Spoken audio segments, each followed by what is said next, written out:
संत रामपाल जी महाराज एक ऐसे महान संत जिन्होंने अपनी सतभक्ति, तत्व ज्ञान, करुणा और सेवा के बल पर समाज में नई मिसाल कायम की है। संत रामपाल जी महाराज की अगुवाई में उनके सभी सतलोक आश्रमों से समाज कल्याण के अद्भुत कार्यों ने समाज को सुनहरे भविष्य की एक नई उम्मीद दिखाई है। संत रामपाल जी महाराज से नाम दीक्षा लेने के बाद लाखों लोगों की लाइलाज बीमारियां जैसे कैंसर, एड्स आदि ठीक हुई। संत जी के ज्ञान से प्रेरित होकर उनके अनुयायियों ने लाखों यूनिट रक्तदान किया। संत जी ने लाखों बहन बेटियों का दहेज मुक्त विवाह करवाया।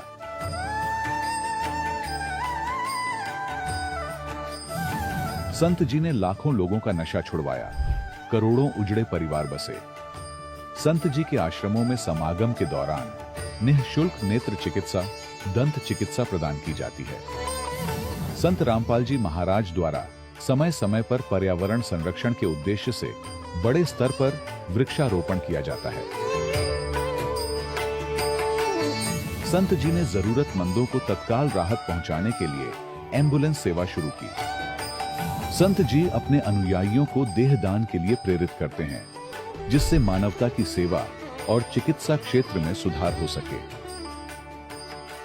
संत रामपाल जी महाराज के सभी आश्रमों में हर रोज निःशुल्क भंडारा आयोजित किया जाता है, जहां हर वर्ग, हर जाति और हर धर्म के लोग एक साथ बैठकर भोजन करते हैं।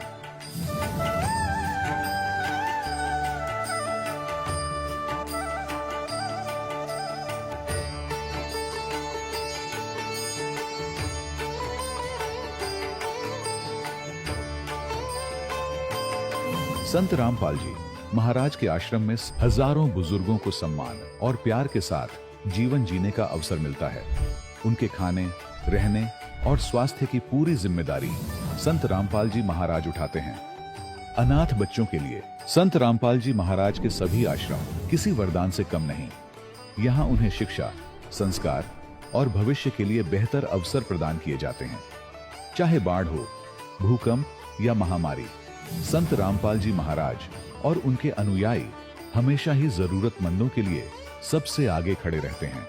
कोविड महामारी के दौरान संत रामपाल जी महाराज के आश्रमों से करोड़ों लोगों के लिए भोजन, दवाइयां और जीवन रक्षक सामग्रियां उपलब्ध कराई गई। चाहे गरीब की मदद हो या किसी शोषित और पीड़ित वर्ग के हक और सम्मान की लड़ाई, संत रामपाल जी महाराज ने हमेशा ही उनकी दबी आवाज को सरकारों तक पहुंचाया है और उन्हें उचित न्याय दिलवाने में अहम भूमिका अदा की है। समाज में आध्यात्मिक और सामाजिक मूल्यों के प्रति जागरूकता लाने में संत रामपाल जी महाराज हर कदम पर मानवता के सच्चे सेवक साबित हुए हैं। संत रामपाल जी महाराज का जीवन हमें सिखाता है कि सच्ची सेवा वही है जो निस्वार्थ भाव से की जाए।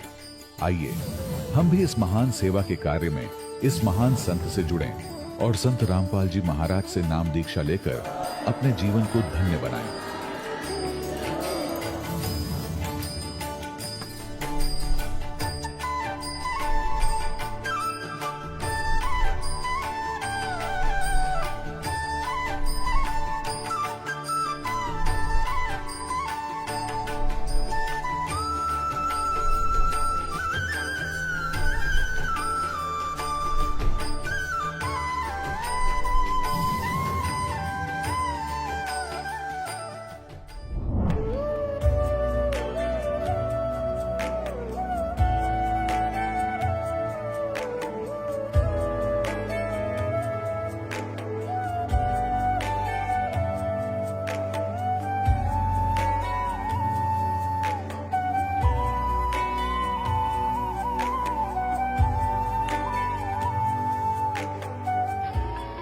प्रभु राम, देव भगवान, अल्लाह, खुदा, ईश आदि नाम एक ही शक्ति के हैं।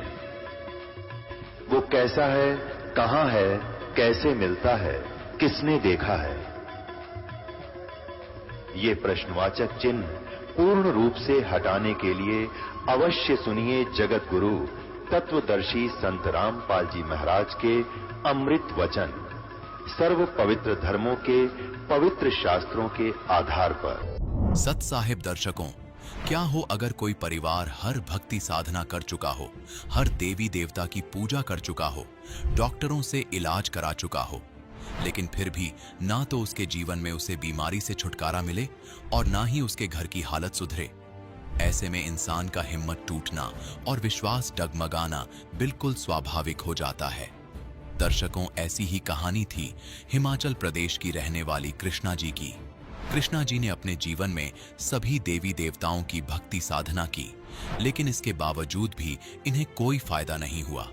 लेकिन दर्शकों, आज कृष्णा जी का कहना है कि जब से मैंने संत रामपाल जी महाराज से नाम दीक्षा ली है और उनके द्वारा बताई गई आदि सनातनी भक्ति को अपनाया है, तब से मेरे व मेरे परिवार के जीवन की दशा और दिशा दोनों ही बदल गई हैं।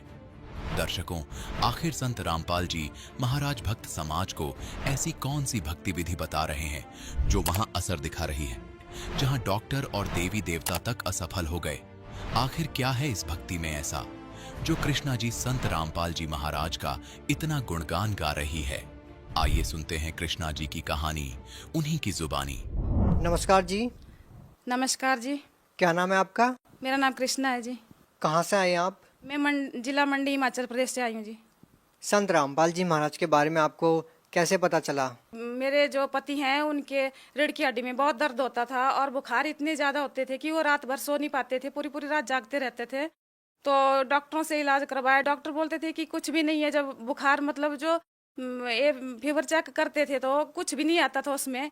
तो देवी देवताओं का हमने इतना इलाज किया कि बहुत ज्यादा इलाज किया। देवी देवताओं की भक्ति करते करते हम इतने दुखी हो गए थे कि हमारे को कुछ भी दिखाई नहीं दे रहा था। हमारे खेवड़ का मेला होता है, वहाँ खेवड़ मेले से मेरे को ज्ञान गंगा पुस्तक मिली थी। जब मैंने ज्ञान गंगा पुस्तक पढ़ी तो उसमें मेरे को पता चला कि ये ज्ञान, ये जो हम भक्ति करते हैं तो हम शास्त्र के विरुद्ध भक्ति कर रहे हैं। ये ज्ञान तो हमने आज तक पढ़ा ही नहीं है, ना ही सुना है। फिर मैंने अपने पति को बताया कि ऐसा ऐसा ज्ञान है, मतलब अलग ज्ञान है, हमने आज तक ये ज्ञान सुना ही नहीं है, ना पढ़ा है, ना हमारे को कहीं मिला है।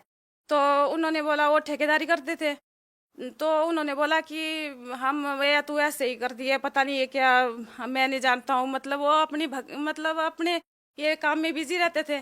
काम करते करते वो इतने बीमार पड़ गए कि उनके मतलब रीढ़ की हड्डी में बहुत दर्द होता था। तो रीढ़ की हड्डी में दर्द होने के कारण उनको बुखार भी आता था। जब डॉक्टरों से टेस्ट करवाए कोई भी बीमारी नहीं निकली। हम फिर बहुत तंग हो गए, देवी देवताओं के चक्कर काटने लगे। जब देवी देवताओं के चक्कर काटने लगे तो हमें कहीं से भी कोई भी लाभ नहीं हुआ। फिर जैसे घर में मेरे पति आए तो जब वो बिस्तर पर लेटे हुए थे, मैंने उनको जो ज्ञान गंगा पुस्तक दी। जब ज्ञान गंगा पुस्तक दी तो वो ज्ञान गंगा पुस्तक उन्होंने पढ़ी। उन्होंने बोला कि ये ज्ञान, ये तो मैंने कभी सुना ही नहीं है, ये ज्ञान हो सकता है भी अब मैं इससे ठीक हो जाऊं। फिर ज्ञान गंगा पुस्तक मिली, उसको पढ़ने के बाद हम सतलोक आश्रम आ गए। तो हमने संत रामपाल जी महाराज से नाम दीक्षा ले ली। बहन जी, जैसा कि आपने बताया कि इतने सालों से आप देवी देवताओं की पूजा करते आ रहे थे, उसके बावजूद भी आपको कोई लाभ नहीं मिला, और उसके बाद आप संत रामपाल जी महाराज की शरण में जाते हैं, उसके बाद आपको क्या लाभ मिले?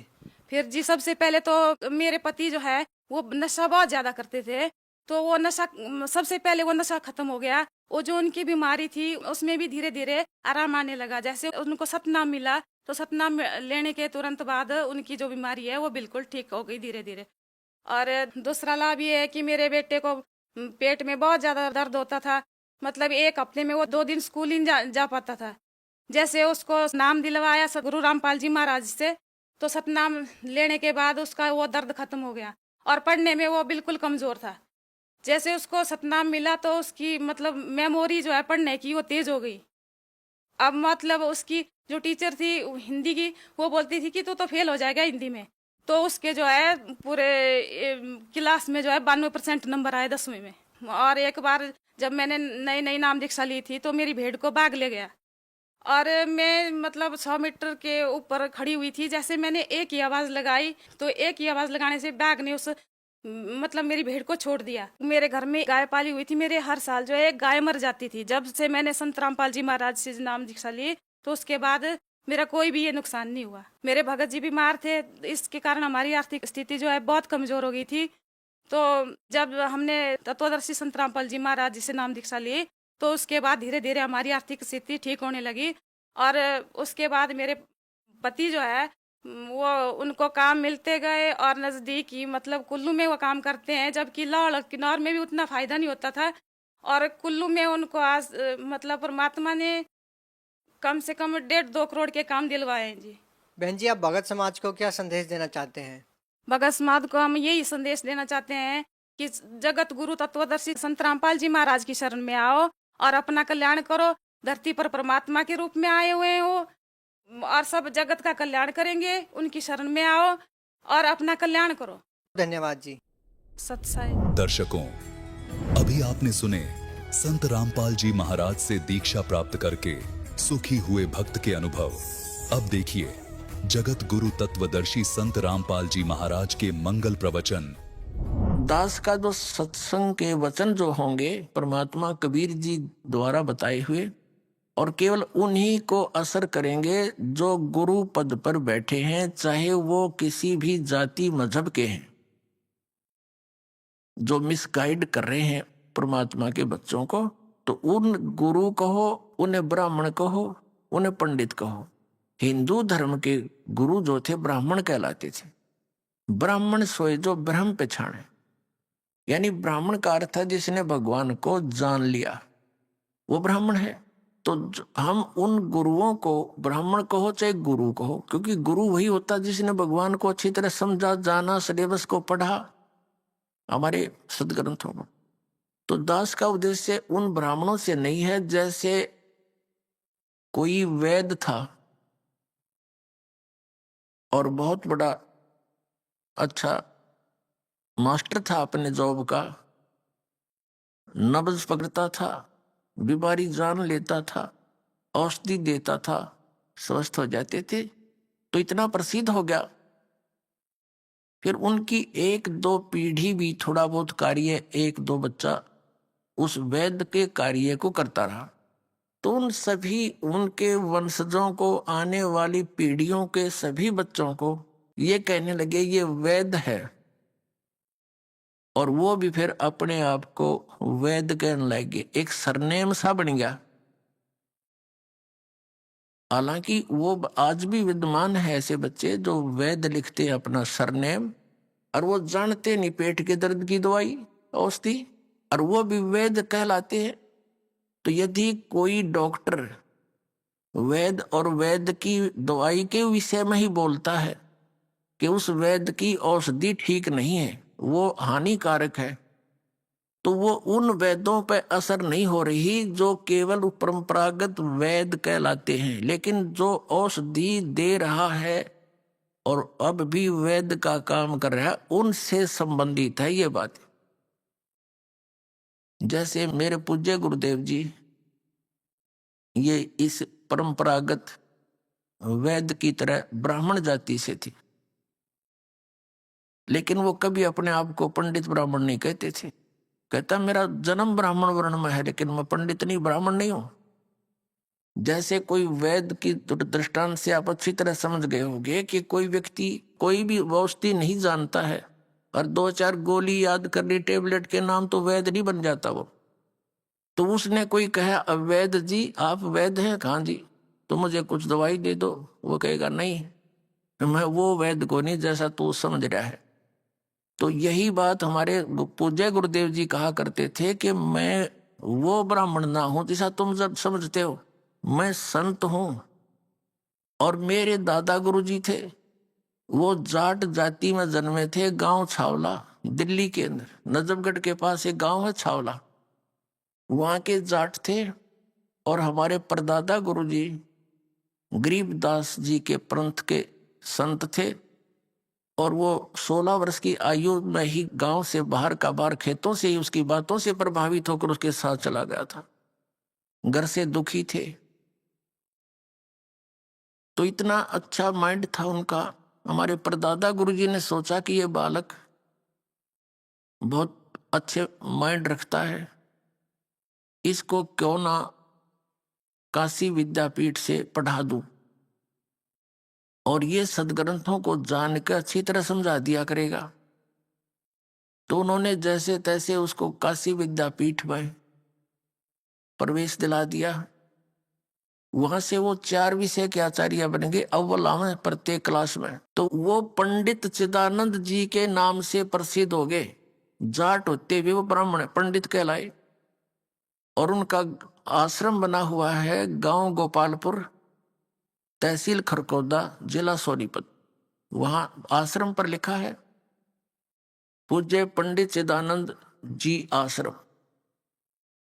तो पहले तो पुण्यात्माओं दास के इन संकेतों को समझना, कदे कोई पंडित जी बिदक जा और सत्संग भी ना सुने कर्म फोड़ ले अपने। तो दास का उद्देश्य उन पंडितों के लिए नहीं है जो केवल परंपरागत ब्राह्मण कहलाते हैं, वो नहीं। तो ये जो ब्राह्मण थे हमारे धर्मगुरु जैसे, तो ये इन्होंने सदग्रंथों को समझा नहीं, एक लोक वेद शुरू कर दिया। वो कहां से शुरू हुआ लोक वेद? आदि शंकराचार्य जी हुए हैं ईसा जी से 508 वर्ष पूर्व, और वो 32 वर्ष तक केवल इस संसार में रहे।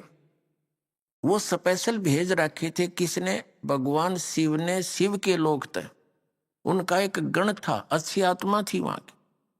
उस समय उनका यहां आगमन हमारे लिए एक वरदान भी सिद्ध हुआ, क्योंकि उस समय बौद्ध धर्म का बहुत ज्यादा प्रचार हो रहा था। और महात्मा बुद्ध कौन थे? ये विष्णु जी के लोक से आई हुई, स्वर्ग से अपना स्वर्ग समय पूरा करके आई हुई पुण्यात्मा थी। और जो स्वर्ग से सीधा मानव शरीर में आता, उसका यहाँ दिल नहीं लगता कई दिन तक। उस सुख की तलाश में जैसा भी पता लगा कि भगवान दे सकता है सुख, उसके लिए उसने मनमाना आचरण शुरू किया, हठ योग किया। कई दिन तक अभ्यास रस्त रहे, ना कुछ जलपान किया। गया के अंदर बिहार में, बिहार प्रांत में गया शहर है, उसके बाहर एक वट वृक्ष था, उसके नीचे बैठ के कई दिन तक देखा किसी ने कुछ खा पी नहीं रहा, पंजर सूख गया, सांस आना भी बंद हो गया, धीरे धीरे चल रहा। एक माई ने देखा ये मरेगा महात्मा, उसके मुंह के धीरे धीरे चम्मच से थोड़ी थोड़ी खीर लगानी शुरू कर दी। उसने चाटनी शुरू कर दी। तीसरे दिन उसने कुछ 2-4 चम्मच खा ली, तो वो धीरे धीरे शरीर फिर ठीक होने लगा। तो उठकर चल पड़ा और अपना विधान, अपना सिद्धांत जैसा भी उसने, उसकी बुद्धि ने काम किया, उठकर कहा कि starvation could not lead to salvation, भूखा मरने से आत्म कल्याण नहीं हो सकता। फिर ये पुण्यात्मा थे, पिछले संस्कार अच्छे होते हैं, वो गुरु पद पर प्राप्त होते हैं। और कुछ चले जाते हैं राजनेता, राजनीति के अंदर, उनकी शब्द में भी शक्ति होती है, उनके संस्कारवश सभी उनको उपलब्धियां होनी ही होनी होती हैं। और वो सोच रहे होते हैं तुम जो कर रहे हो इससे हो रहा है। तो महात्मा बुद्ध ने जो भी परमात्मा का विधान बताया, उस समय की पुण्यात्माओं ने उनको बड़े चाव से सुना, ग्रहण किया, क्योंकि आत्मा परमात्मा के लिए भटक रही है। जिसको कहीं भी पता लगता है कि वहां भगवान मिलेगा, वहीं दौड़ लेती है, क्योंकि ये प्यासी है उस भगवान की, उस सुख की खोज कर रही है जो जिसको ये छोड़कर यहां आ गए हैं। इसलिए उस महात्मा बुद्ध के साथ बहुसंख्या के अंदर ये भोली आत्मा चिपक गई। अब महात्मा बुद्ध के द्वारा बताए गए भक्ति विधि से परमात्मा की ओर से कोई राहत किसी को नहीं मिली, क्योंकि वो शास्त्र विधि को त्याग कर मनमाना आचरण था, उससे कुछ होना ही नहीं था। और उससे पहले जिस समय महात्मा बुद्ध ने ये पंथ चलाया, अपना मार्ग चलाया, तो उस समय श्रद्धालु लोग, अच्छी आत्माएं, अच्छे पुण्यकर्मी प्राणी थे, उनको स्वाभाविक लाभ अपने पुण्यों से ही हो रहा होता, अपने प्रारब्ध से ही। जैसे बता रहा था ये दास के, हमें जो भी कोई सुख होता था, हम ये सोचा करते, जो ये साधना कर रहे, हरे राम हरे कृष्ण सीताराम राधे श्याम राधे राधे श्याम मिला दे, या श्याम जी के मंदिर में जाना, हनुमान जी के मंदिर जाना, शेरा वाली के वहां वैष्णो देवी जाना, हम सोचा करते इन साधनाओं से लाभ हो रहा है। अब पता चला ये तो कोई साधना ही नहीं थी, भक्ति है ही नहीं, है तो यूजलेस है। ये तो मनमाना आचरण था हमारा। तो वो भोले श्रद्धालु पिछले पुनकर्मी प्राणी थे, सभी को जो उनके अनुयायी हुए उनको स्वयं स्वाभाविक संस्कार व सुख होता रहा, और वो सोचते रहे इन्हीं जो साधना इन्होंने बताई ये सही है। आने वाले समय में भक्तिहीन प्राणी आते रहे उनके घरों में, उन्हीं साधनाओं से उनकी दुर्गतियां शुरू हो गई, कोई अध्यात्म लाभ हुआ नहीं। तो सब ने ये मान लिया अब लास्ट में बौद्ध धर्म के अनुयायियों ने कि भगवान है नहीं, भगवान से कोई लाभ की इच्छा करना मूर्खता है, और वो कम्युनिस्ट मीन नास्तिक हो गए। पूरा चीन कम्युनिस्ट हो गया, जो पूरे विश्व की लगभग आधी नहीं तो उससे कुछ कम आबादी वाले मानव हैं। तो पुण्यात्मा उस समय इस बौद्ध धर्म का बहुत शीघ्रता से प्रसार हो रहा था, और उनके जो संत थे वो जगह जगह जाकर के धर्म परिवर्तन यानी अपना मार्ग प्रदर्शन कर रहे थे, भोली आत्मा ग्रहण कर रही थी। उस समय शंकराचार्य जी का जन्म यानी आना हमारे लिए वरदान सिद्ध हुआ, लेकिन बात वही रही, आसमान से गिरे और खजूर पर अटक गए, फिर भी वहीं के वहीं रहे। लेकिन इतना अवश्य किया उन्होंने, वैसे दास तो ये कहेगा कि परमात्मा की ही दया थी, वो तो काल ने श्रृंगार के भेजा था आदि शंकराचार्य, उसका तो विधान था कि जीव ही ब्रह्म है, उसने तो यही स्टार्ट कर दिया कि तू खुद ही भगवान है, तू अपने आप को पहचान ले, तू आत्मा है, शरीर नहीं, बॉडी नहीं, मन नहीं, बुद्धि नहीं, चित्त नहीं, अहंकार नहीं, तू भगवान है। आत्मा को कोई दुख सुख होता ही नहीं, ये है उसका फाइनल विधान। बता ये कोई बात हुई? ये भी नास्तिक बनाने का एक दूसरा जो ट्रेंड था उसका, काल भगवान का। फिर परमात्मा ने देखा, दया करी कि उसके इस विधान ने कोई स्वीकार करने को तैयार नहीं, कि क्या बक रहा है, ये क्या बोल रहा है, जीव ही भगवान है। फिर इसने मालिक ने दया करी इसके ऊपर कि भगवान शंकर की पूजा करो, भगवान विष्णु की पूजा करो, है मंदिर बनवा दो, वो भगवान शिव की, भगवान विष्णु की, भगवान कृष्ण की, श्री राम की ये पूजा शुरू करवा दी। जब जनता ना मानती दिखी तो, और इसको ज्ञान था नहीं, क्योंकि सतयुग के ब्राह्मणों ने ज्ञान नहीं था, इस कलयुग के ब्राह्मण आदि शंकराचार्य ने कहां से होगा। और दूसरी बात रही कि इनके भगवानों को ज्ञान नहीं था, जिनकी ये पूजा दृढ़ करके चले गए और कर रहे हैं अभी तक। किसको? श्री विष्णु जी को, श्री ब्रह्मा जी को, श्री शंकर जी को हमारे सदग्रंथों का ज्ञान नहीं था। पुण्य आत्माओं, ये एक बहुत बड़े आश्चर्य की बात है, और दास सरलता से कह देता है क्योंकि मुझे पूर्ण विश्वास हो चुका है परमात्मा के ज्ञान का, अध्यात्म मार्ग का। अब इनको ही अपने सदग्रंथों का ज्ञान नहीं था, वेदों का ज्ञान नहीं था, गीता जी का, श्रीमद् भगवत गीता इन चारों वेदों का निष्कर्ष है, इनका जो है सारभूत समझो, उनका एक संक्षिप्त के अंदर ये वर्णन अधिकतर कोड वर्डों में है। यानी वेदों से तो परिचित हो ही नहीं, क्योंकि वो तो आपके पहुंच से ही बाहर हो गए। लेकिन श्रीमद् भगवत गीता भी परमात्मा ने दया करी, इस काल भगवान से बुलवा दी श्री कृष्ण में प्रवेश करके। न युद्ध के अंदर ज्ञान का के मेल, दोनों तरफ हथियार लिए खड़े, वहां ज्ञान बोला जा रहा है, ये परमात्मा ने दया बख्शी और अपने रिमोट से इसको वहां सारा कुछ बुलवा दिया, और ये भी कहा दिया कि मैं तो काल हूं भाई, और मेरी शरण में रहना तो युद्ध तुझे करना ही पड़ेगा, और यदि तुझे परम शांति चाहिए तो उस परमेश्वर की शरण में जा जो परम शांतिदायक है। उसके विषय में स्वयं कह दिया कि मैं नहीं जानता, चौथे अध्याय के 34वें श्लोक में। उसको तो तू किसी तत्वदर्शी संतों के पास जाकर उस तत्व ज्ञान को समझ, जिस तत्व ज्ञान में उस परमेश्वर ने स्वयं आकर अपनी महिमा की जानकारी दे रखी है, वो सच्चिदानंद घन ब्रह्म की वाणी है, उसको समझ। तो पुण्यात्मा, इस आदि शंकराचार्य जी ने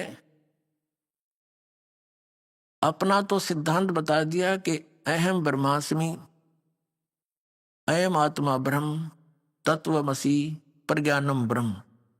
इन्होंने 4 मठ स्थापित किए, 4 पीठ स्थापित की, पूर्व पश्चिम उत्तर दक्षिण में। इनके न्यारे न्यारे अपने पदाधिकारी शंकराचार्य बना दिए।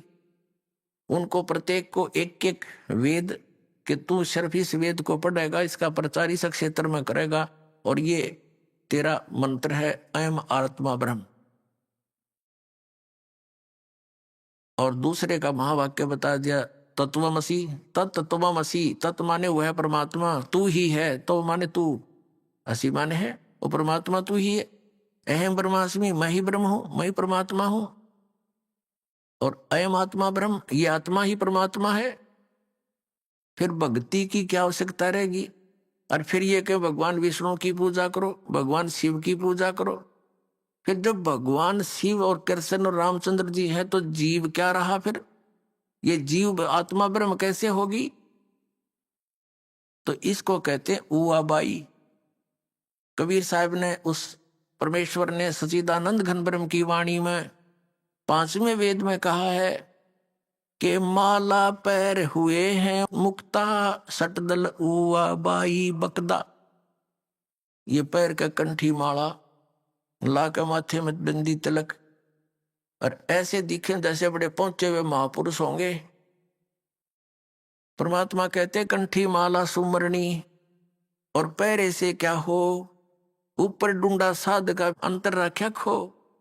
ऊपर तो महात्मा दिखे, संस्कृत में बोला है, माला पैर रखी, टक्की बंदी ला रखी है, कहते मुंड मुंडा रखा ना, घोट कति उस तरह फिरवा रखा।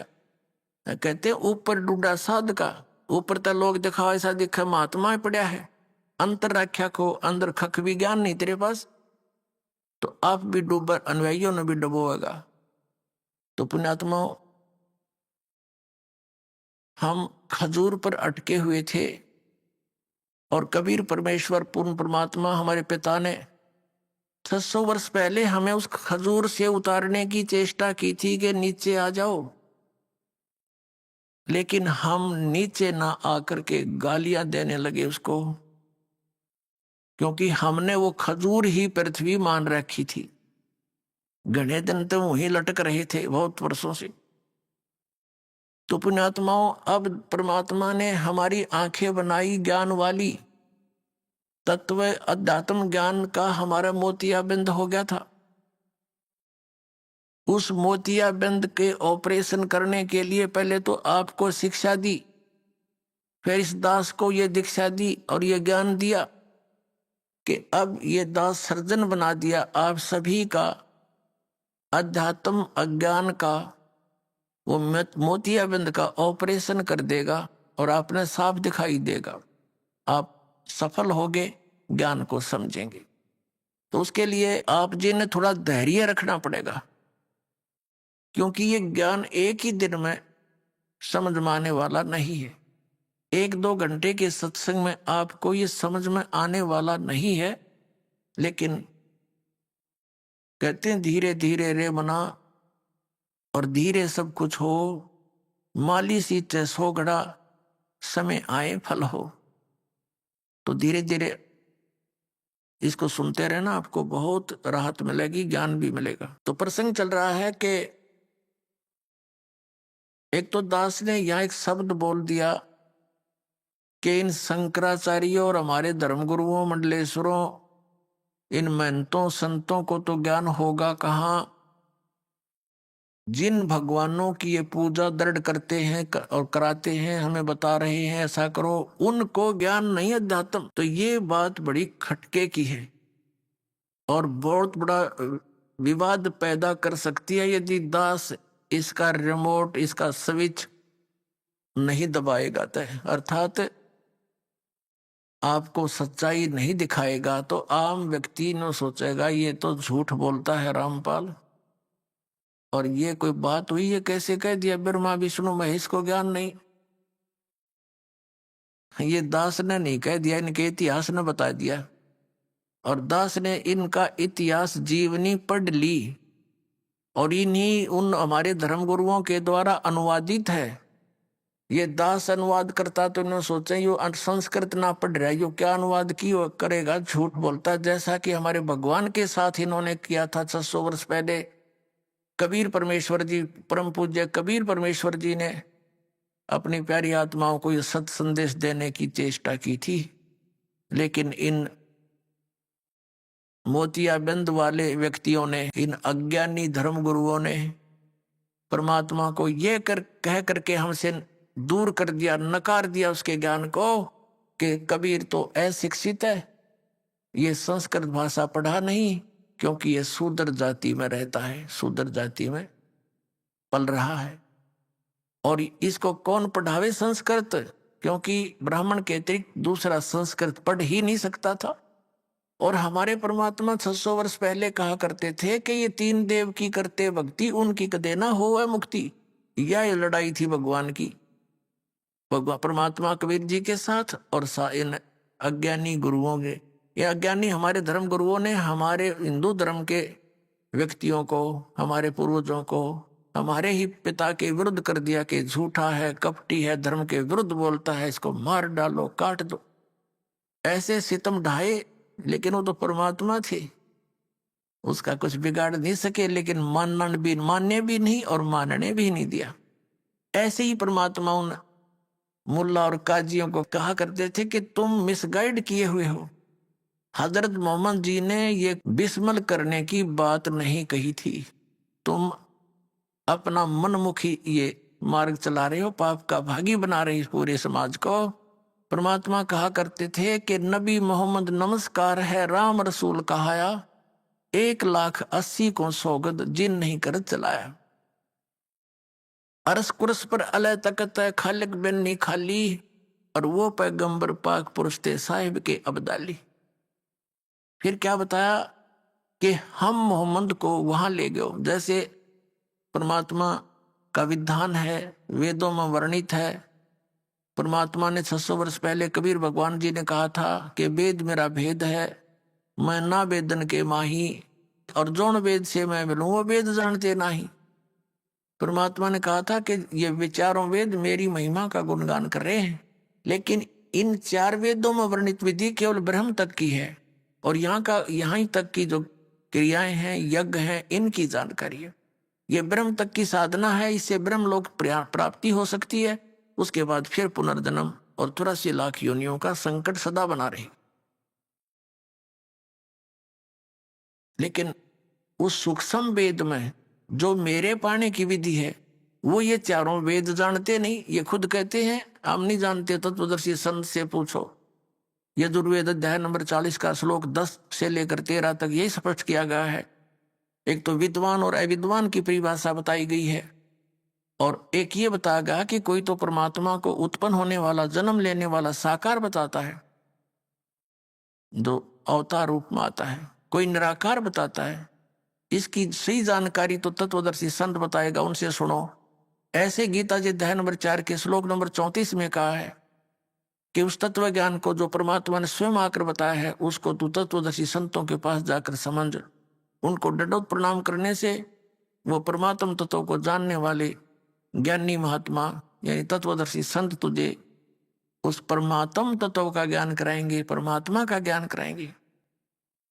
तो इससे सिद्ध हो गया कि गीता ज्ञान दाता भी इनकम्प्लीट स्पिरिचुअल नॉलेज रखता है, अधूरा धार्मिक ज्ञान है, वो कंप्लीट नहीं है। वेद भी उन्हीं का, वेदों का सारांश ही श्रीमद् भगवत गीता है। तो इसे वो भी नहीं समझ सके, तो परमात्मा कहते हैं कि हम मोहम्मद को वहां ले गए। जैसे गुणों में लिखा भगवान क्या में कि वो अच्छी आत्माओं को मिलता है, उनको ज्ञान सुनाता है और अपना परिचय देता है, उसको सत भक्ति से परिचित कराता है। तो इसी अपने गुण के आधार से हजरत मोहम्मद जी को परमात्मा मिले थे, लेकिन उस समय तक उनकी बहुत प्रभुता हो गई थी, बहुत से अनुयायी हो गए थे, विरोधियों पर भी उनकी सफलता हो गई थी। तो परमात्मा उनको मिले और दिखाया कि आप साधना इस काल भगवान तक की कर रहे हो। कहते हम मोहम्मद को वहां ले गए ऊपर, और इच्छा रूपी वहां नहीं रहो, वहां इसकी आस्था बनी नहीं, क्योंकि नीचे बहुत ज्यादा अनुयायी हो गए थे, सब सलाम करनीय सेवक गणे हो गए थे। तो कहने का भाव है कि इच्छा रूपी वहां नहीं रहे हो, उल्ट मोहम्मद मैल पठाया, इस शरीर में भेज दी उसकी आत्मा। उल्ट मोहम्मद मैल पठाया, गुज बीरज एक कलमा लाया। ओए होए, कहते हैं एक गुज यानी गुप्त, गुज बीरज एक कलमा लाया, रोजा बंग नमाज देरे, बिस्मल की नहीं बात कही। कि उन्होंने ये 3 बातें बताई थी, रोजा यानी व्रत रखो, और बंग यानी ऊपर मस्जिद के अंदर चढ़ करके आवाज लगाना, और रोजा नेम बंग नवाज नवाज दे रे, बिस्मल की नहीं बात कही रे। अब कहते नेम, कहते ये 5 वक्त की जो नमाज करते हैं, कहते ये 3 बताई थी उनको, ये बिस्मल नहीं करने को कहा था। 4 यार मतलब बिस्मल की थी, और गऊ पकड़ कर बिस्मल की थी। ये तो तुम्हारी अपना मसौरा है, आपकी बनाई हुई एक अपना लोक वेद है। ये हजरत मोहम्मद जी ने ऐसा नहीं कहा। उसके विषय में कहा कि अरस कुरस पर अल्लाह तकत है, खालिक बन्नी खाली, और वो पैगंबर पाक पुरुष थे, साहिब के अब्दाली।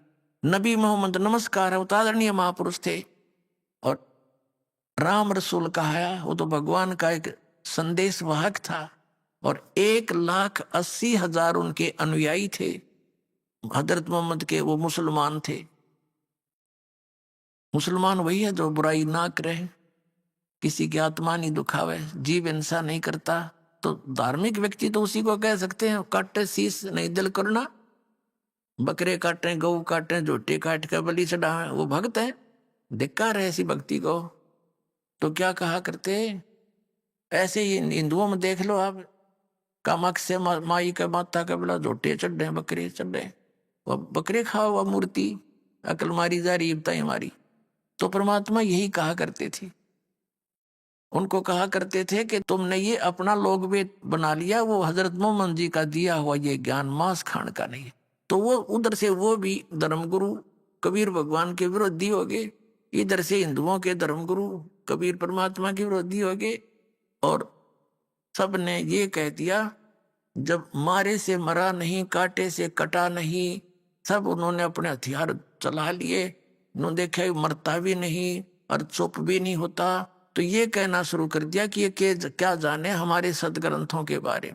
ना ये उर्दू पढ़ा, ना फारसी पढ़ा, और ना ये संस्कृत पढ़ा, ये झूठा और कपटी है। तो हमने मान लिया बात उन हमारे नकली गुरुओं की, केवल इसी दृष्टिकोण से कि इन्होंने, हमारे कबीर गुरु जी ने संस्कृत को नहीं पढ़ा, इसलिए ये सच्चाई नहीं बोल रहे होंगे। और पुण्यात्मा उस समय 64 लाख से हो गए थे इस भगवान कबीर साहब के 600 वर्ष पूर्व। 64 लाख से, जबकि पूरे भारतवर्ष की आबादी 4 करोड़ होगी। सन 1398 से सन 1518 तक रहे इतिहास देख लेना। और उस समय भारतवर्ष कितना बड़ा था, अफगानिस्तान, बलोचिस्तान, पश्चिमी और पूर्वी पाकिस्तान, इराक, ईरान तक ये भारतवर्ष ही था। और उस समय 4 करोड़ आबादी मुश्किल तो होगी सारी। और 64 लाख से उस परम पिता के हुए थे। एक दिन में 1000 जगह प्रकट होकर के अपने बच्चों को ये तत्व ज्ञान सुनाया करते। अब अपना जैसे कोई मदारी आता है, कहीं खड़ा हो जाता है, ऊंची ऊंची आवाज में बोलता है, कोई डुगडुगी पीटता है, तो 150 व्यक्ति इकट्ठे हो जाते हैं, वो अपना तमाशा दिखाता है, लोग देखते हैं, घंटों बैठे रहते। ऐसे परमात्मा अपने बच्चों के लिए कहीं जाकर प्रकट हो जाते थे। हाथ में एक तारा ले लेते थे, सुरीली आवाज में गाते अपनी अमृतवाणी बोला करते थे, जो हमारी आत्मा की खुराक है। उस आवाज को सुनकर सब आसपास की इकट्ठे हो जाते थे। परमात्मा उनको वाणी के माध्यम से ऐसी मार्मिक बातें सुनाते थे, उनको उनसे चिपक जाती थी वो कोयल के बच्चे, और उनसे उपदेश लेते थे। इस प्रकार परमात्मा के 64 लाख शिष्य हो गए थे, लेकिन एक भी सफल नहीं हो पाया।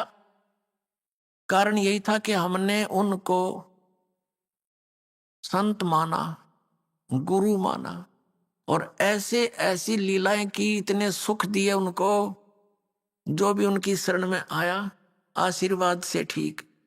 फिर कुछ मंत्र दे दिए, ये जाप करो। जो ओरिजिनल मंत्र, जो 5 मंत्र होते हैं, वो मंत्र ये रंकार ओंकार ये नहीं है, वो दूसरे मंत्र हैं। ये दिया करते थे कि जाप करो, तो उससे हमें दोबारा चार्ज करके उस स्वयं परमात्मा उस समय, और हमारे दुखों का को दूर करके जो उनके संपर्क में आए, इतना सुख हो उस घर में जिसमें भगवान का उपदेश चला जा रहा, आशीर्वाद मिल जाए, तो सब आसपास के लोग चकित होने लगे कुछ दिनों में, 10-5 वर्ष में, कि तुमने ये कैसे तुम्हारी इतनी बरकत होगी, कैसे तुम सुखी होगे। वो पूछने लगे, हमारे गुरु जी की कृपा है।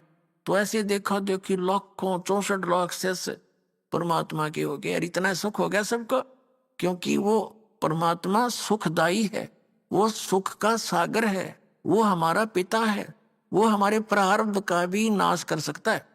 और बाकी जितने भी संत महात्मा हैं, उनका इतिहास देख लो, उनका अनुभव और उनके विचार सुन लो, पढ़ लो। वो कहते हैं कि प्रारब्ध का में कोई परिवर्तन नहीं हो सकता, प्रारब्ध में लिखे हुए पाप कर्म दंड को तो भोग कर ही समाप्त करना पड़ता। फिर बाढ़ में जाओ ऐसी भक्ति जिसमें आपत्ति टूटनी हुआ टूटे जावे और उसमें कोई बचाव नहीं हो, फिर क्या भक्ति की आवश्यकता। इसलिए नास्तिक होते जा रहा समाज। और फिर उस पूर्ति को जो भगवान की भक्ति से हमारी होनी थी, हम 2 नंबर का काम करके, रिश्वत लेके, मिलावट करके ऐसे पूर्ति चाहिए हमने, वो दूने पाप इकट्ठे हो गए। एक बार तो धनी होता दिखा, फिर बिरानवाटी, दुर्गति, बीमारी है, पता नहीं कितनी आपदाएं इंसान पर आ जाती है, तो वहीं का वहीं फिर खड़े हो गया करके, भगवान से दूर भी हो गए, राहत भी नहीं मिली। तो भक्ति की विधि की कमजोरी थी। परमात्मा पूर्ण ब्रह्म की सत साधना ना मिलने से, जो पाप नाशक है उसकी शरण ना मिलने से, हमने जो हमारे पाप नाश नहीं कर सकता, उन भगवानों को पाप नाशक जानकर लोक वेद के आधार से स्वीकार कर रखा था। ये मूल कारण। अब हम उन्हीं सदग्रंथों को ग्रहण करेंगे, उस ज्ञान को ग्रहण करेंगे जो हमारे सदग्रंथों में विद्यमान है। तो प्रसंग चल रहा है, परमात्मा कहते हैं कि पीछे लग गया जाऊं था लोक वेद के साथ, रास्ते में सतगुरु मिल गए और दीपक दे दिया हाथ। अब कबीर परमात्मा ने इस दास को मेरे पूज्य गुरुदेव के माध्यम से ये तत्व ज्ञान रूपी दीपक मुझे दे दिया। अब उस रोशनी में, उस टॉर्च में ये दास आप भी उसी ठीक रास्ते से जा रहा है, और जो दास पर विश्वास करते हैं उनको भी वो टॉर्च दे देता हूं जो मालिक ने मुझे दे रखी है। और आप भी फिर उसी टॉर्च के को देख देख कर चलोगे, भटकोगे नहीं मार्ग को। अब जब हमारी आंखें बनेगी, अंधा तो कहीं भी कोई भ्रमित कर सकता उसको। तो पहले दास चाहता कि आपकी आंखें बनाऊं, इनको आंखों का की रोशनी लाऊं, यानी तत्व ज्ञान आपको दूं और मोतियाबिंद का ऑपरेशन करूं। ये आश्रम में ही केवल ये मोतियाबिंद का ऑपरेशन है ज्ञान का, न विश्व में कहीं पर भी ज्ञान नाम की चीज नहीं। ये सत्कर्माल।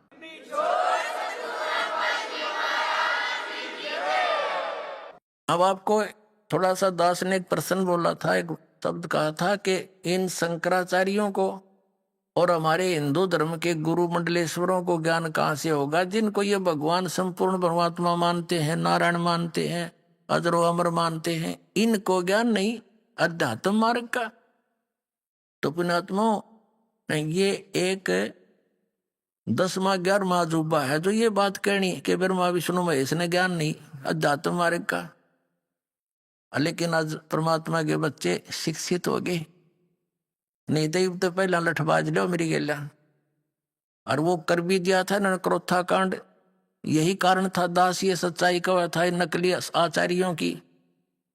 या दुकानें बंद होने के कागार पा गई थी, ने सोचा रोला रला दे बात, दुनिया को बदनाम कर दो रामपाल को। कहीं ये सच्चाई जनता तक पहुंच गई तो तुम्हें धिक्कारेंगे और तुमसे भाग जाएंगे, तुम फिर कहां से चंदा मांग कर लाओगे। तो वो क्रोथा कांड करा दिया। लेकिन वो लीला थी दाता की, अपनी समर्थता दिखाई, आज सच्चाई ऊपर आई और पूरा विश्व धिक्कारेगा उन दुष्ट लोगों को जिन्होंने इतना दूर कर दिया समाज को, जो बहुत पहले हमारे पास आकर कल्याण कराना था। ये उनका दुर्भाग्य था इस जनता का, जिनको ऐसे दुष्ट लोग मिले, जिन्होंने, मीडिया ने भी उनका सहयोग दे दिया। मीडिया की ये काम होता है, गंदे विचारों को जनता में भर रहा है मीडिया, चाहे टीवी है, चाहे पत्र है, समाचार पत्र है, ना कोई भक्ति मार्ग, ना कोई सच्चाई का आधार। तो इस तरह हमें इन अज्ञान और इस पाप से परिपूर्ण कर दिया। अब इस तत्व ज्ञान से और इस अध्यात्म ज्ञान से हमारे अंदर पुण्य बनेंगे। जहां जहां भी ये टीवी पे भी विचार जाते हैं, कबीर साहब दास बोल रहा है, कबीर परमात्मा की अमृतवाणी, तो जहां जहां जिसके कानों में पशु पक्षियों पर भी पड़ेंगे, उनमें भी असर करेंगे। ये सत्य मानना, ये परमात्मा की वाणी है। और जो आज तक हमने जितना भी पाप इकट्ठे किए, ये वाणी के कुछ पाप ऐसे इस वचनों से खत्म होते हैं। जैसे पुराने समय में कुछ तो वैद्य लोग अपनी वैद्य दवाइयों से इलाज करते थे, सर्प दंश का, सर्प काटे का, और कुछ ऐसे मंत्र बोलकर सिद्धि प्राप्त सिद्ध कर लेते थे मंत्रों को, वेद मंत्रों को, जो सर्प के विष को खत्म कर देता था, मंत्र बोल बोल के, वो वाणी उच्चारण कर करके। तो जैसे कोई सर्प डसा हुआ व्यक्ति बेहोश पड़ा है, अचेत, और वो मंत्र बोल रहा है, बोलने वाला गारडू, वो सुन नहीं रहा वो व्यक्ति, लेकिन वो मंत्र उसकी बॉडी पर असर कर रहे हैं, उसकी आवाज, मंत्र की जो आवाज है, वचन, और धीरे धीरे उसका सर्प का विष उतर जाता था और वो सचेत हो जाता था। तो ऐसे पुण्यात्माओं, ये अमृत वाणी परमात्मा कबीर जी द्वारा दिया गया जो तत्व ज्ञान है, ये सब सिद्ध वाणी है। लेकिन ये आम व्यक्ति के माध्यम से बोली गई तो उससे तो फिर वो असर करेंगी नहीं, क्योंकि कोई भी जैसे सिरंज है और सिरंज डिफेक्टिव है, उसमें स्वयं ही कुछ और डंगा है और उसके माध्यम से दवाई वह काम ना करे, रिएक्शन और करेगी। तो परम संत जो उसका अधिकारी है, उसके माध्यम से फिर वही वचन, वही औषधि बोली दी जाएगी कानों के माध्यम से, तो वो तुरंत असर करेगी। और जो नहीं सुन सकता, नहीं समझ सकते, पशु पक्षियों पर भी ये उस गारडू के मंत्र की तरह काम करेगी। और जैसे अब टीवी पर चल रहा है ये प्रोग्राम, जनता को सभा गया ये सच्चाई, क्योंकि समझदार बुद्धिमान व्यक्ति है। आज कोई बालक नहीं, कोई इसको ढूंढना में बल हो दे। अब तो दूध के जले हुए फूक मार मार कर पीवेंगे इस लस्सी को भी। तो दास चाहता है कि अच्छी तरह समझे, खूब ध्यान से सुने, 100 बार सुने, और फिर नाम लेना हो, आते कल्याण हो जाएगा, असमंजस में ना रहे। तो ये जो ज्ञान है, अब इस मीडिया का काम ये चाहिए था कि इस ज्ञान को पूरे विश्व में फैलावे, और इसका असर होगा सब प्राणियों पे, और जो इसमें सहयोग देता उसको भी पुण्य होता है। अरे नकरा सारा उल्टा काम, कर्म फोड़ दिया, अपने अपने भाग बिगाड़े और जनता को भगवान से दूर करने के ये महापापी हो गए। अब दास की प्रार्थना है कि पीछे हुआ सो हुआ, अब तो समाज जागना चाहिए, और एक दिन आवेगा, याद रख लेना। इस परमात्मा के दास जो बोल रहा है भगवान की वाणी, इसके अतिरिक्त कोई सत्संग टीवी पर नहीं रहेगा, ये याद रख लेना इस बात को।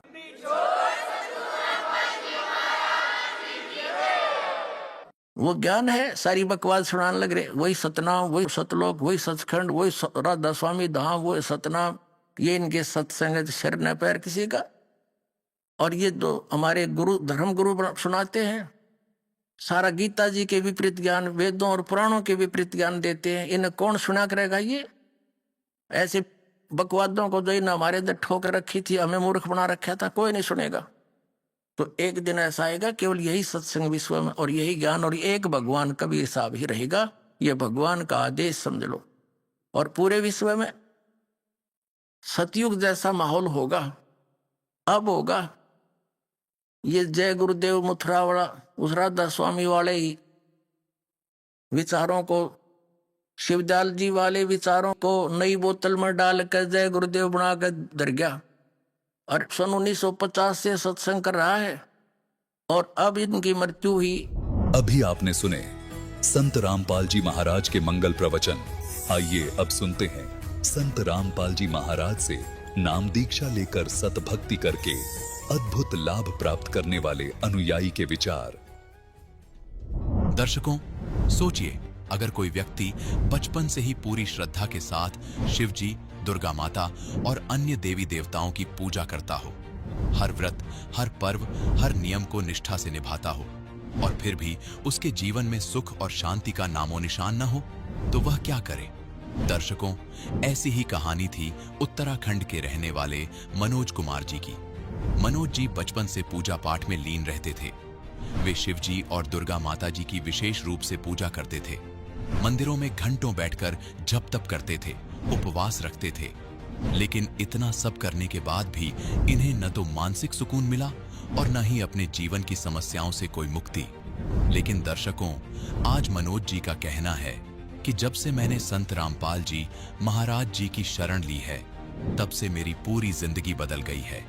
अब मुझे वो सच्चा सुख व शांति मिल गई है जो वर्षों की पूजा पाठ से नहीं प्राप्त हुई।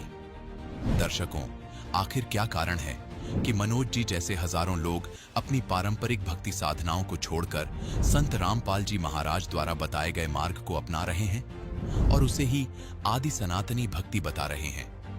आइए सुनते हैं मनोज कुमार जी की कहानी, उन्हीं की जुबानी।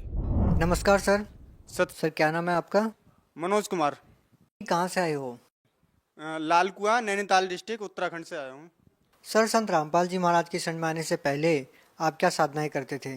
जैसा कि यहाँ पर इंडिया में लोग पारंपरिक साधना करते हैं, देवी देवता को पूजते हैं, माँ दुर्गा जी को। सबसे ज़्यादा मैं मानता था शिव जी और दुर्गा जी को, और यही पारंपरिक पूजाएं किया करता था पहले। सर, बचपन से जो पूजाएं आप करते आ रहे थे शिव जी और दुर्गा जी की, उसको करने से आपको क्या लाभ मिले?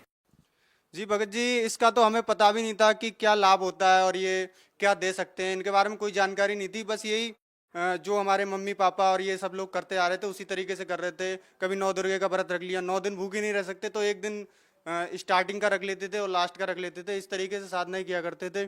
और बाकी कभी मान लो परीक्षा हो रही है तो परीक्षा में जा रहे हैं तो भाई शिव जी को याद कर लिया या दुर्गा जी को याद कर लिया। फिर इन पूजाओं का लाभ क्या मिला? जी भगत जी, कोई खास लाभ नहीं मिला। बस अगर कोई भी फायदा हो जाता था कोई भी, तो ये हम जो है परमात्मा को याद करके, शिव जी को याद करके, कभी दुर्गा जी को, उन्हीं को जो भी है उन्हीं को दे देते थे इसका। मनोज जी, आप बचपन से देव देवताओं की पूजा कर रहे थे, फिर अचानक ऐसा क्या हुआ कि आप फिर संत रामपाल जी महाराज की शरण में आए?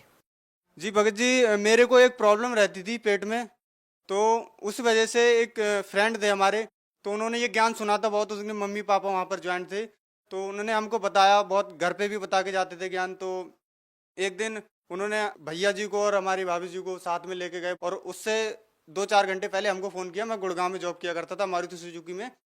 तो वहाँ से मेरे को फ़ोन करके बुलाया गया कि आप सत्संग जाओगे तो आपका ये जो है, आप जो बीमार रहते हो आप वहाँ जाओगे तो आप सही हो जाओगे।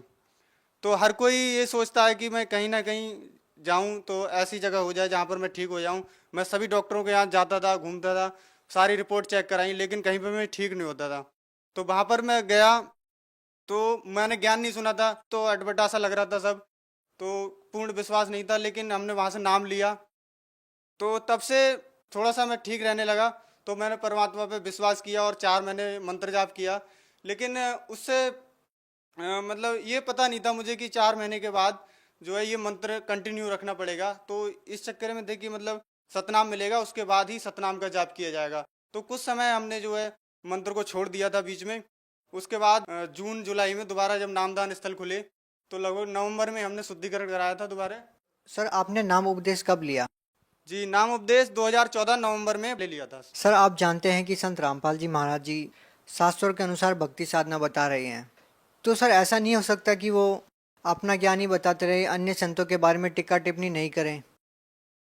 जी, अगर ऐसा होगा कि वो अपना ज्ञान बताते रहें, जैसा कि अन्य गुरु कहते हैं कि भाई अपना ज्ञान बताओ आप, और हम अपना बताते हैं, तो सच्चाई कभी सामने नहीं आ पाएगी इस तरीके से, और लोग अपनी अपनी भक्ति में लगे रहेंगे जैसे कि अभी तक लगे रहते थे। कौन सी सच्चाई? आखिर वो सच्चाई है क्या? जी, सच्चाई यहाँ पर ये है कि जो हमें आज तक हमारे धर्मगुरु, हमारे पंडित, और ये आज के जो आज समाज में जितने गुरु हैं जिन्होंने भ्रम फैला रखा है कि ये कहते हैं ब्रह्मा जी, विष्णु जी और शंकर जी और ये दुर्गा जी, इन सब की भक्ति करने से ही हमारा मोक्ष होगा। शिव जी जो है पूर्ण परमात्मा है, और जो विष्णु जी पूर्ण परमात्मा है, इन्होंने सृष्टि रची, और ब्रह्मा जी जो है सृष्टि की रचना है और विष्णु जी पालनहार हैं। तो ये जो है इन्होंने सारा अज्ञान फैला रखा था। तो ये जो है ये सच्चाई नहीं है। और सच्चाई ये है, संत रामपाल जी महाराज जी प्रमाण दिखाते हैं देवी भागवत महापुराण पेज नंबर 123 पे, जिसमें विष्णु जी स्वयं कहते हैं कि हमारा और ब्रह्मा जी और शिव जी का जो है जन्म मृत्यु होता है और हम नित्य नहीं हैं। और तो ब्रह्मा और ये 33 करोड़ देवी देवता नित्य कैसे हो सकते हैं? तो ये प्रमाण हमें देखने को मिलता है। और वो ये भी कहते हैं जब मैं छोटा सा बच्चा था तो मैं अंगूठा चूस रहा था, तो और ये देवी जी हैं, यही सब कुछ है। इससे ये सिद्ध होता है कि जो आज तक हमारे धर्मगुरु बता रहे थे वो झूठ है, और जो आज संत रामपाल जी महाराज जी बता रहे हैं वो प्रमाण भी उसके साथ दिखा रहे हैं कि ये हमारे जो गुरु जी बताते थे आज तक के वो सारा कुछ झूठ है। और सत्य ये है कि कबीर साहब ही पूर्ण परमात्मा है, और ये 33 करोड़ देवी देवता ब्रह्मा विष्णु महेश ये नित्य नहीं है, इनकी जन्म मृत्यु होती है। सर, जैसा कि अभी आपने प्रमाण के साथ बताया कि संत रामपाल जी महाराज शास्त्रों के अनुसार भक्ति बताते हैं, तो सर उनके साथ ही विवाद क्यों होते हैं इतने? जैसा कबीर परमात्मा ने की एक वाणी है, कहते हैं जो मम संत सत शब्द दृढ़ावे वाकी गैल सब राड़ बढ़ावे। तो ये जो है ये परमात्मा की वाणी है, और ये एकदम संत रामपाल जी महाराज पे खरी उतरती है। सर, संत रामपाल जी महाराज जी अपने अनुयायियों को जो मंत्र साधनाएं बताते हैं, इनका कहाँ पे प्रमाण है? जी, इसमें गीता जी में प्रमाण है कि ओम तत्सत ये 3 मंत्र हैं जिनसे पूर्ण मोक्ष हो सकता है। इन 3 मंत्रों के जाप करने से ही जीव जो है सतलोक प्राप्त कर सकता है, इसके अलावा और कोई। सर, ओम तत्सत ये तो अन्य संत भी मंत्र देते हैं, तो संत रामपाल जी महाराज जी इसमें नया क्या बताते हैं? संत रामपाल जी महाराज ओम तत्सत के बारे में जो है पूर्ण तरह से डिक्लेयर करते हैं। जो समाज में गुरु फैले हुए हैं वो ठीक तरीके से नहीं बताते, क्योंकि उनका ज्ञान नहीं है, और वो अज्ञानता के कारण वो ओम तत्सत ही मंत्र समझ के और वो उसी का जाप दे देते हैं। लेकिन संत रामपाल जी इसमें क्लियर करते हैं कि ओम जो है, ओम एक मंत्र है जो कि काल का है, और तत् जो है ये सांकेतिक है, सतनाम जिसको कहा जाता है, और सत जो है वो परमात्मा का सार नाम होता है। तो ये परमात्मा डिक्लेयर करते हैं और प्रमाण के साथ बताते हैं कि ओम तत्सत ये मंत्र जाप करने का नहीं है, और ये झूठे गुरु जो है अपना अज्ञान फैलाते जा रहे हैं। सर, आपको संत रामपाल जी महाराज से नाम दीक्षा लेने के बाद और क्या लाभ मिले? जी, जैसा कि मैं इंटर पास करने के बाद घर से आर्थिक स्थिति कमजोर थी, तो जॉब के लिए यहाँ वहाँ भटकता रहता था। लेकिन परमात्मा ने एक ऐसा रास्ता दिखा दिया कि जॉब के साथ कोर्स भी कर लिया, और बहुत अच्छे से आर्थिक स्थिति चल रही है अभी भी। और उसके बाद अन्य भी शारीरिक और पारिवारिक लाभ हुए। पापा जी हमारे जो कि दारू गुटखा सारा कुछ करते थे और परेशान करते थे घर में फैमिली को, तो वो उन्होंने भी नाम ले लिया परमात्मा की दया से, और एकदम सब खुश हैं घर में। और इससे पहले एक चमत्कार मेरे साथ परमात्मा की दया से हुआ कि एक महिला थी पास में, तो उनके साथ चर्चा हो रही थी, तो वो हमारे दोस्त बैठे थे, उनसे कह रही थी कि पंकज जी आपकी मम्मी ने जो छठ पूजा जो है मनाना क्यों छोड़ दी? तो उन्होंने कहा था कि मेरी मम्मी को जो है छठ पूजा मनाने से सूजन हो जाती है, ऐसा कुछ हो जाता, तो हमने पहले ही छुड़वा दी थी। तो उन्होंने बोला कि आप संत रामपाल जी महाराज की जो है सत्संग में आ गए हो, इसलिए आपने ये छोड़ दिया। तो उन्होंने कहा कि नहीं, हम लोग इस तरीके से चर्चा कर रहे थे, तो हमारे पास एक फ़ोन था जो कि कीपैड फ़ोन है, जिसका लॉक भी नहीं खुल सकता, तो उसका लॉक अपने आप खुल गया, और अपने आप परमात्मा ने वाणी बोल दी कि तीर्थ व्रत में नहीं करूँगा, मंदिर पूजा हो, और मनसा वाचा कर्म ना मोय और न दूजा हो। तो परमात्मा ने 3-4 वाणियाँ ऐसी एकदम करंट टॉपिक की वाणियाँ वहाँ पर सुना दी। तो तब से हमारा विश्वास और भी ज़्यादा दृढ़ हो गया। और कई बार जो है एक बार हमारे पापा की जो है पेट में पथरी हो गई थी 5.5 mm की, तो उससे जो है चेक कराया था, अल्ट्रासाउंड कराया था, 5.5 mm की पथरी बताई। डॉक्टर ने बोला था कि आप चल कैसे रहे हो, और वो आश्रम में भी गए, सत्संग सुन के आए। तो एक बार जो है ज़्यादा तकलीफ बढ़ गई थी, तो सत्संग से वापस आ गए थे वो लौट के। लेकिन उस दिन के बाद पापा को कोई परेशानी नहीं हुई, आराम से भक्ति कर रहे हैं अपने संत रामपाल जी महाराज की और पूर्ण परमात्मा की। सारे परिवार वाले खुश हैं। सर, संत रामपाल जी महाराज से नाम दीक्षा कैसे ले सकते हैं?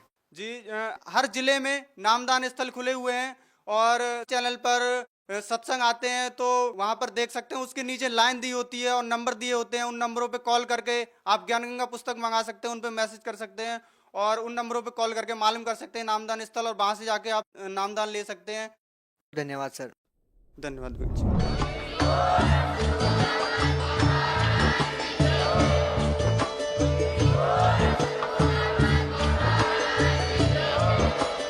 आप सुन रहे थे जगत गुरु तत्वदर्शी संत रामपाल जी महाराज जी के मंगल प्रवचन। अधिक जानकारी के लिए विजिट कीजिए हमारी वेबसाइट www.jagatgururampalji.org। संत रामपाल जी महाराज जी के शुभ आशीर्वाद से पूरे विश्व भर में 500 से भी ज्यादा नाम दीक्षा केंद्र हैं, जिन पर संत रामपाल जी महाराज जी द्वारा ऑनलाइन निशुल्क नाम दीक्षा दी जा रही है। अपने नजदीकी नाम दीक्षा केंद्र का पता करने के लिए संपर्क करें 8222880541।